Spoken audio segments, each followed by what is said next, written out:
Ya, oke guys. Assalamualaikum. Balik lagi dengan Jaki ya guys. Hari ini 25 Mei. Pukul 16 lewat 21. Gue mau bahas Goto. Jadi ada berbagai macam berita yang beredar bahwa Goto ini akan merger dengan Grab. Mekanismenya bagaimana?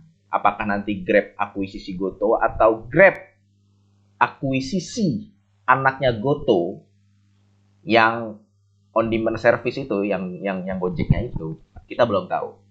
Tapi yang jelas begini, harga Goto di angka 72 perak per lembar. Ya. Dan kalau ditanyakan apakah saham Goto saat ini menarik, terus terang menarik karena dia sempat naik ke angka 80-an, kemudian turun lagi nih ke angka 72. Bisa nggak dia turun lagi ke angka gocap? Begini, pertama, kenapa tadi gue bilang menarik? Satu, adapun dia turun ke angka gocap, penurunannya sudah bisa dibatasi. 30% kan? Turun 21 perak per lembar ke angka 51, ya penurunnya 30%. Ketika sebuah saham penurunannya sudah kita batasi, kita tahu. Itu menarik guys. Kita bisa mengetahui di mana bottomnya sebuah saham. Nanti kalau turun lagi, kita belinya perlahan. Kalau turun lagi, ya beli lagi, averaging down lagi. Jadi penurunannya 30%, sudah bisa dibatasi. Itu yang pertama. Yang kedua sebenarnya, secara bisnis, Goto itu udah untung. Udah menarik lah. Paling tidak nggak sejelek sebelumnya. Kan kalau sebelumnya dia punya revenue 11 triliun, 12 triliun kalau gua nggak salah ya. Sekarang revenue-nya dia di kuartal 1 itu 4,2 triliun. Dulu itu ruginya bisa sampai 1 triliun, guys. Sekarang rugi usahanya 193 miliar. Kemudian rugi yang dapat diatribusikan kepada pemilik entitas induk itu ada di angka 283 miliar. Ya, itu yang kedua. Jadi penurunannya sudah dibatasi. Oh bang, nah kalau misalkan dia turun ke angka 40, 45 atau di bawah gocap bagaimana? Enggak. Kalau gue pribadi ya, melihatnya terlalu banyak pihak yang berada di Goto ini, mulai dari karyawannya, mitra-mitranya, sampai ada beberapa perusahaan-perusahaan besar yang beli saham Goto itu sendiri.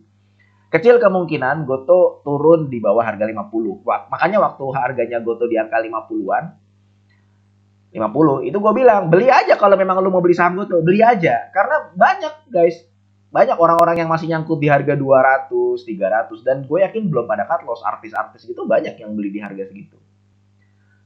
Nah, yang kedua tadi, secara bisnis perusahaan ini sebenarnya dari 2024 yang tadinya rugi, segmen on demand service-nya rugi nih dia 54 miliar. Ini tahun 2024 kuartal 1. Teknologi keuangannya juga mengalami kerugian, hanya e-commerce-nya aja yang untung, segmen lainnya juga mengalami kerugian.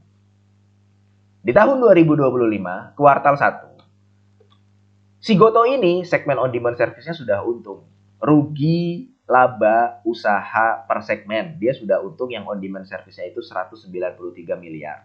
E-commerce-nya 94 miliar, teknologi keuangannya masih rugi 157 miliar, tidak sebesar yang sebelumnya. Jadi secara bisnis ini Goto sudah membaik.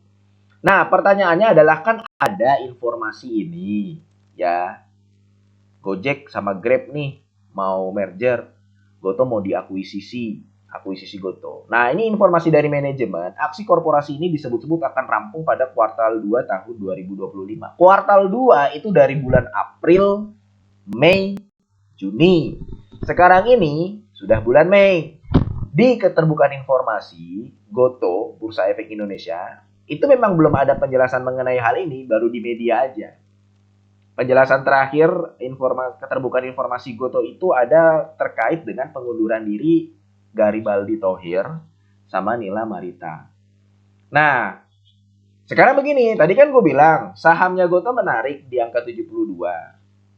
Jadi kalau lu mau beli, lu sudah bisa mengetahui penurunannya terbatas, kemudian lu juga mengetahui sebenarnya secara bisnis dia memperbaiki diri. Goto itu bukan diem aja, dia memperbaiki diri. Nah, bagaimana kelanjutannya? Apakah 72 ini bisa naik ataukah nanti turun ke angka gocap? Tergantung dari ini, guys. Karena apabila si Grab-nya nanti mengakuisisi Goto atau anak usahanya yang sisa secara segmen dia sudah menguntungkan, itu bisa menjadi berita buruk buat saham Goto. Jadi kalau misalkan nanti si Gojeknya diakuisisi, beberapa kepemilikan sahamnya yang diakuisisi oleh Grab, biasanya perusahaan yang merger atau akuisisi itu sumber dayanya akan double. Ketika sumber dayanya double, itu akan ada efisiensi. Sumber daya itu apa aja? Bisa fasilitas, bisa gedung, aset-aset, semuanya, termasuk manusia, termasuk mitra. Dan yang paling mudah dilakukan efisiensi itu adalah manusia. Makanya begini guys, ya ini harus dipantau sih kalau gue bilang ya, karena menyangkut hajat hidup orang banyak, makanya tidak salah apabila isu merger Gojek Grab buat KPPU pasang badan mode pengawasan ketat.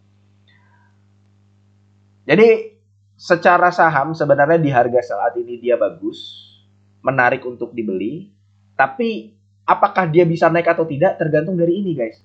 Kalau misalkan dia diambil, ya mesin pencetak uangnya si Goto itu diambil, diakuisisi, ya nggak menarik buat Gotonya. Tapi kalau ke depan kan masih ada berbagai macam penjelasan yang belum kita ketahui ya. Lagi akan rampung kuartal 2 tahun 2025. Dan sekali lagi, ini menarik untuk diikuti.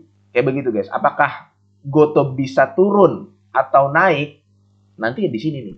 Bagaimana kelanjutan dari dan kejelasan dari aksi korporasi antara Goto dan Grab atau dari pihak lain, karena kabarnya nggak cuma Grab aja, ada beberapa pihak, kita nggak tahu ya. Oke, mudah-mudahan video ini bermanfaat dan semoga lu sehat selalu sehingga kita bisa bertemu kembali di video-video selanjutnya. Ini bukan ajakan jual beli. Gua akhiri, wassalamualaikum warahmatullahi wabarakatuh.